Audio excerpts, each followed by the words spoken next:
But yeah, these controls more stuff to break and all this kind of stuff. They use it 10 years or no. Yeah. You open it, when you come in, this is your zone control valve. You turn on your thermostat.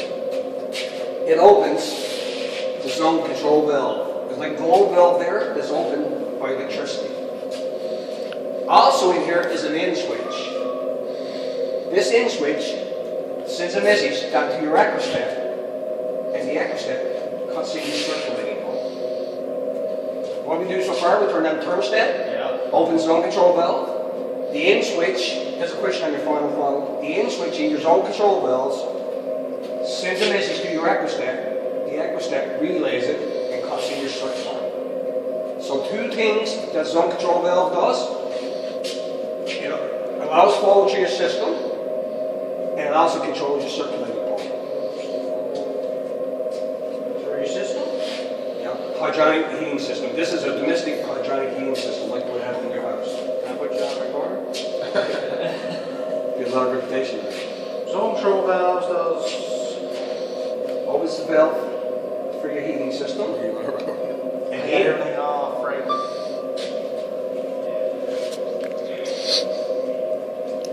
Also, this ecrostat, there's two types of ecrostat. One is a strap-on type, and one is the immersion type. The immersion type, which this one is a probe gone right into the water.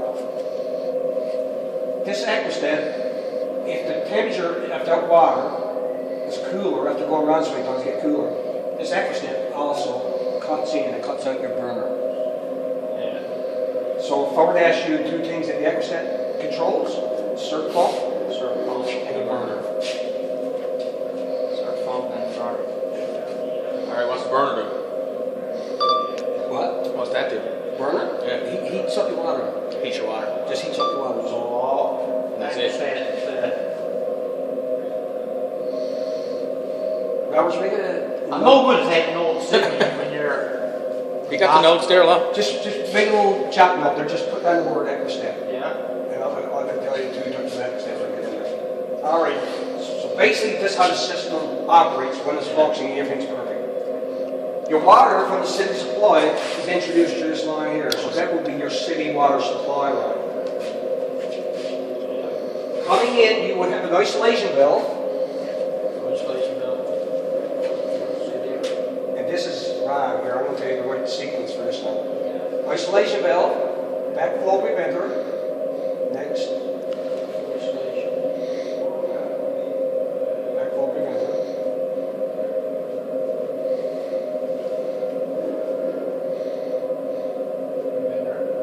PRV, pressure reducing valve.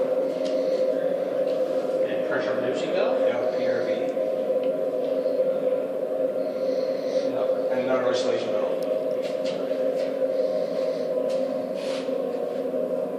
This pressure reducing valve is factory set on adjustable, normally operating at 12 psig. Pressure reducing valve and the operation pressure of the system is 12 psig. Okay, you can send me that. Well, PSIG. Yeah. All right. Water's only coming into here when needed, and that's not very often. We got to lose water somewhere to need more. After she's filled up and operating, this now becomes your supply header. Circulating pump is on the supply header. It's circulating pump on supply. Yeah. In this case, that's supply. The point that comes out the top is usually your supply point. There's your return order that goes in down below the water line. On your exam, this is a whip roller circuit pump. What is it? Whip roller. Wet rotor. Wet rotor. Yeah, it's whip roller.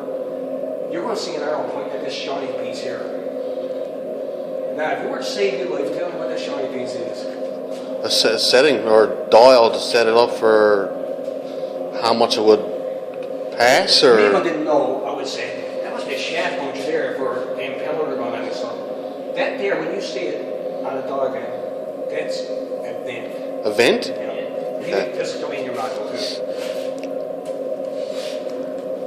Now, this is your supply header, and these are all zones. supply from these. If the heaters are above this manifold, it's an upfeed system. If the heaters are below the manifold, it's a downfeed system. But all in relation to your supply manifold. Okay. Okay. So not the circulating pump, all the manifold. All in the manifold. Where all the systems get separated. All right. Being from around the bay, we call this stove point. A few other words you got to remember. Remember this. It could be called a breeching, a stack, Stack. or a flue. Stack was what we used in school, pre-employment, I think it was.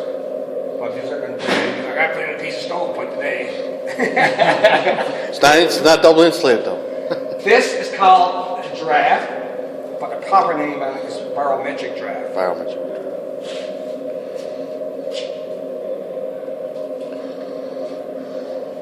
Your rheostat can be strap-on or immersion type. Okay. Actually, it may. Strap-on Pretty full and stuff, I think. or immersion type. Don't get confused with another kind of strap on then. And it might be conversion type too. Even at 6 hours even. Blue don't mean about today. This gauge here measures more than one thing. It measures pressure and temperature, so that classifies as a combination. Combination. Gauge. Yeah, You got two dials on it, so. more than one thing.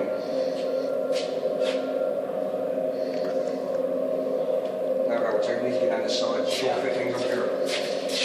What's the operating pressure of this system? 12 PSI. All right. This is the most important valve in any system. It's a relief valve.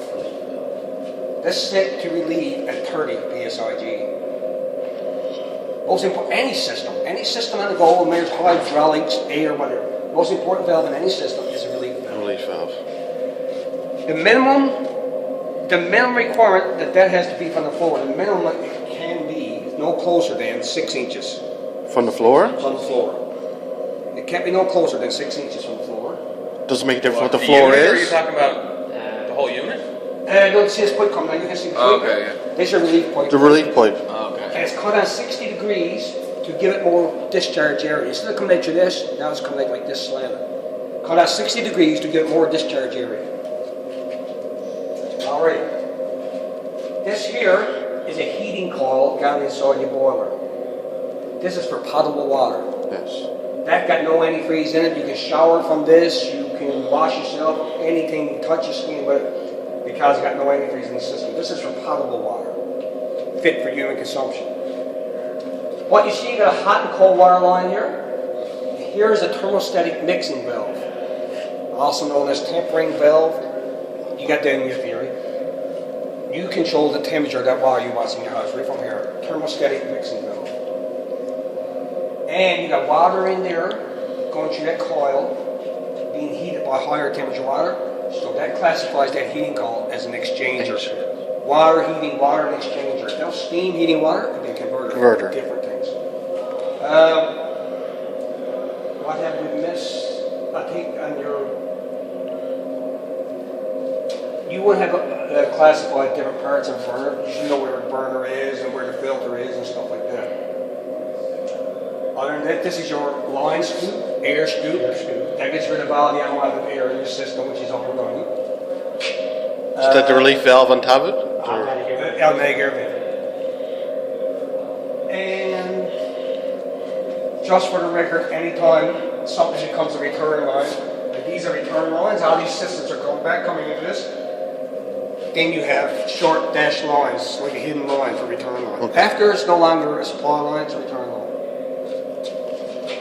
This here is a line that lets air in your system go onto your expansion tank. How much do you allow for expansion? Question. 1/23rd. The volume. Volume. So if you'd go and buy a tank for that, you'd have to figure out the volume value system, give 1/23rd of that line. Very good, Vince. You're going to see in there, in most modern applications, you can also have your expansion tank on here. It's called mixed-on tank. I think said that. It's a little bladder on. So if you don't see this system in there, and you see a tank screwed into here, you've probably seen it in the ones you do. That's called, it's an expansion tank with a bladder, also known as an extra tank. By Thursday of this week, identify every part of the system. It's going to be a mix and match. Like take number 1, put it in front of circulating off, or number 2 in front of something. Just give you some incentive. Well, this is your pass or fail right here. All the modules in here is doing this here.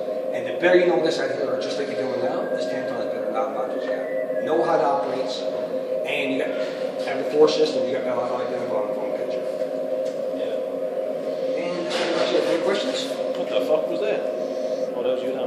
Get that recording. What the fuck was that? Still is. Just point at you, both right at your camera. Here, send me that really nice. Yep. Pretty well just got like the whole fucking exam on here, film there.